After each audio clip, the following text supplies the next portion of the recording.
How's it going, everybody? Daniel, aka FloppyPENGuinn here, and I am bringing you a reaction video to the 2018 Go Bowling PBA 60th Anniversary Classic Stepladder Finals.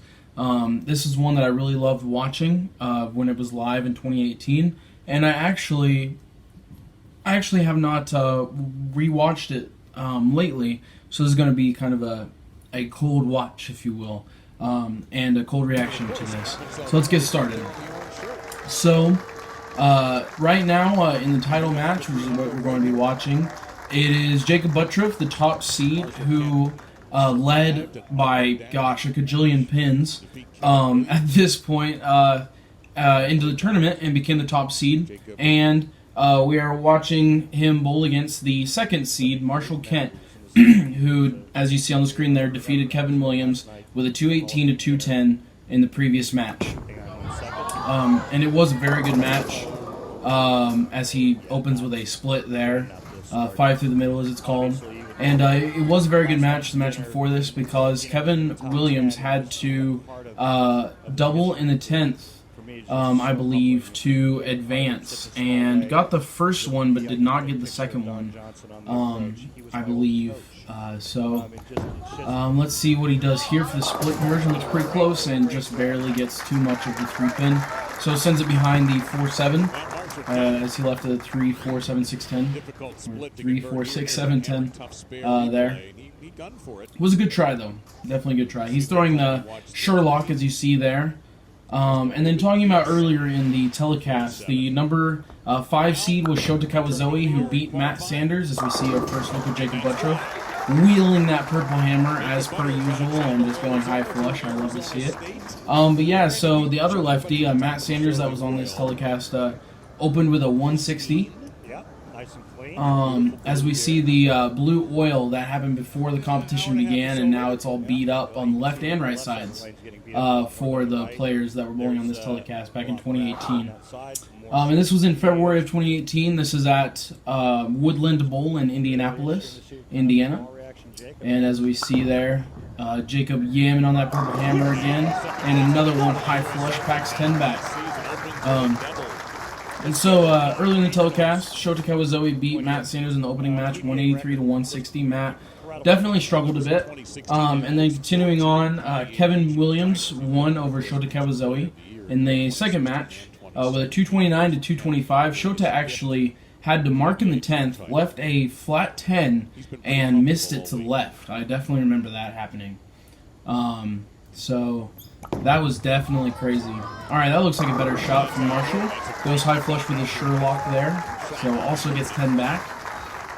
He's definitely seeming lined up. You know, he shot 210 to beat Kevin Williams. Or sorry, 218 to beat Kevin Williams in the previous match. Which, you know, Kevin shot 210 as we saw there on the graphic that was earlier. And something definitely cool about Jacob, you know, he had a great season in 2018, and to this point in his career, he had two official titles to his name, as we saw on the graphic a minute ago. Looks like Marshall moved a hair left and still got it to check up a little too much. Leaves a 4-pin there. As I drink from, of course, my ITC Championships mug there. Back whenever we bowled the Intercollegiate Team Championships, we bowled the sectional for it in Dallas last season. Of course, we didn't this season because it was, well, canceled due to the coronavirus. But, you know, and of course I bowled singles last year as well. I was able to win that in Dallas and go to nationals. That was pretty cool. Definitely a throwback there. I really missed bowling it this year, but and if you want to see my thoughts on that while it was going down, while I was in Dallas actually, to bowl it right as it was announced, canceled, check that out with the icon on the screen now. And Jacob there goes high flush for an opening 3-bagger, looking very deadly at this point, and he's loving that line he has with the purple hammer. Kimberly interviewing Kevin there as he got knocked out the match before.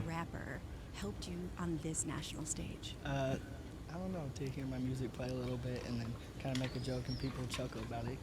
Kevin Williams, of course, also is a pretty well-known person in the bowling community for his rap songs. He's actually written a lot of rap songs, and quite a few have to do with bowling.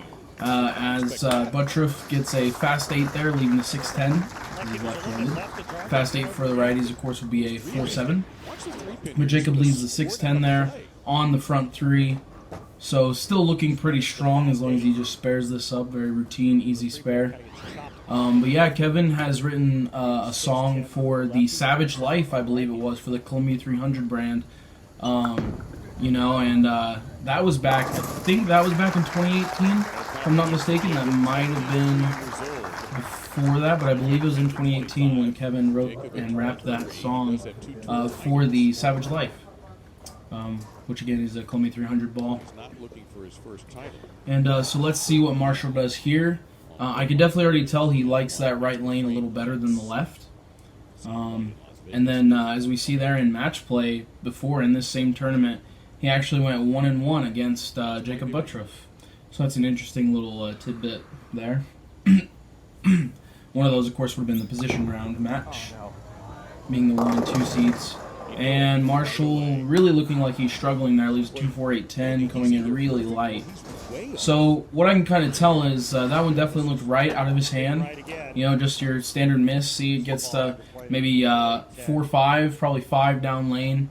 And definitely right of where that he had been playing previously to get to the pocket.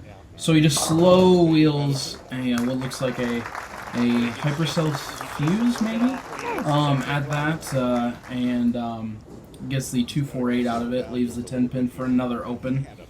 So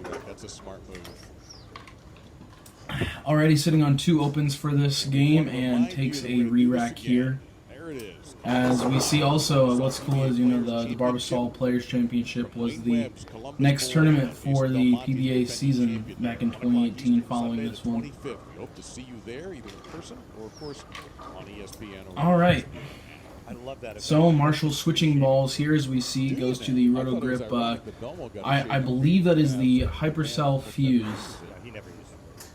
I might be wrong, but gets quite a bit deeper with it too, but it looked like he just missed even left of where he had moved to with it.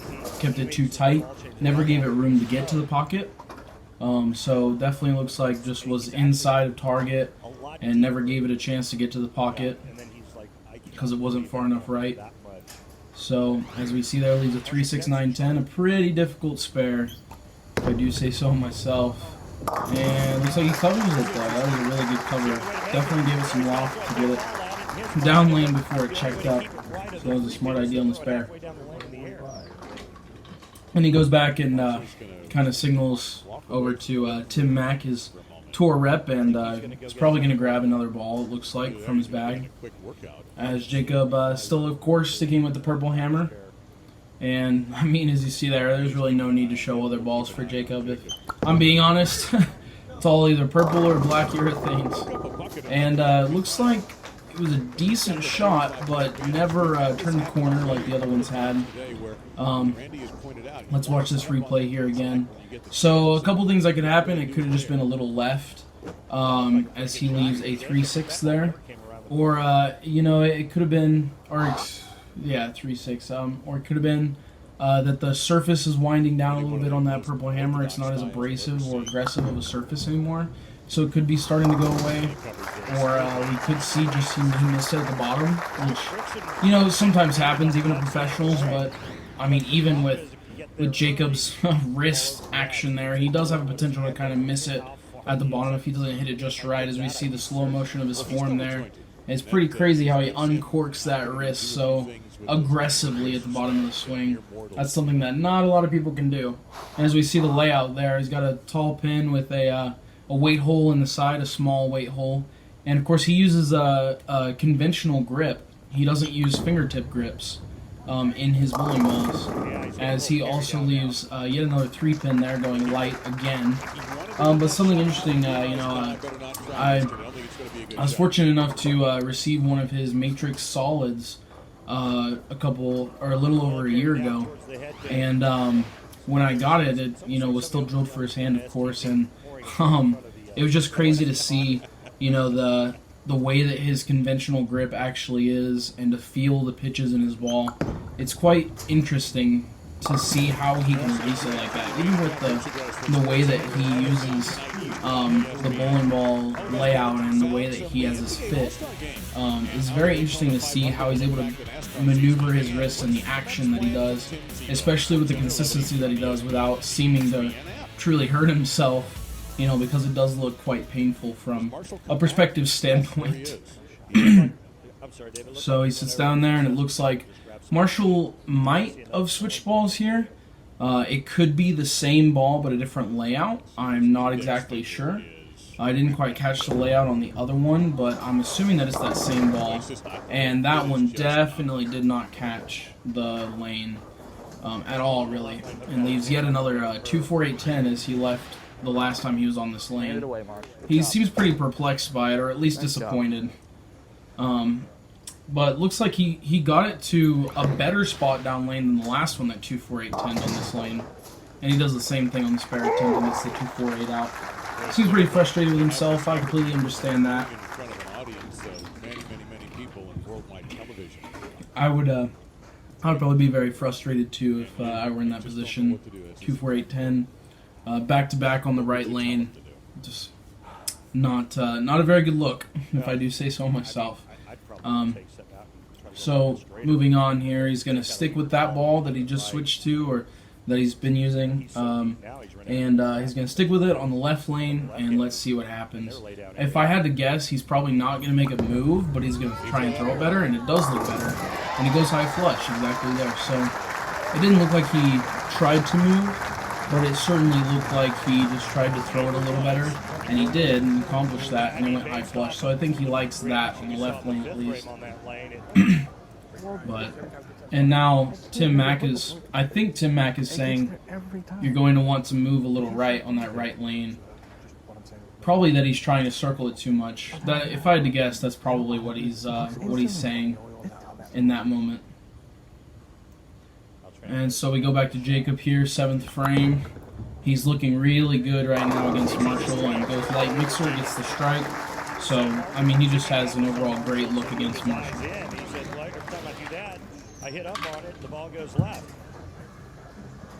Beautiful shreds the rack there. Once again, just goes light mixer and gets it out. Here's John. I'm looking forward to the next shot. Chance to talk with John before the show today. President of Strike 10 Entertainment. Thank John for all of his support. Thanks to Carmen Salvinos. John drew the lucky ticket today. Back score for. All right, so let's see, man. Yeah, he's led since the, I guess you could say the 3rd round, even though he was tied for 2nd in the 2nd round of qualifying. And before that, he was 2nd after the 1st round of qualifying. So he's pretty much led this tournament the entire time, to be honest. And that's something that Jacob Buttriff is very well known for, is just leading tournaments by, about 400 or so pins, maybe even more sometimes. He's very good at that. So let's see what Kent here does. He's looking to double up here. Looks like a better shot. Yeah, it certainly was. Looks like he probably made like a slight move right, or he just tried to force it to go to the pocket a little more. There's a couple different ways that he could have gone about that. But I certainly agree that he would have been circling the pattern probably a little bit too much, even before this game. Because he kind of got away with doing so the game before. But now that it's really breaking down, I don't think it was the best idea for him.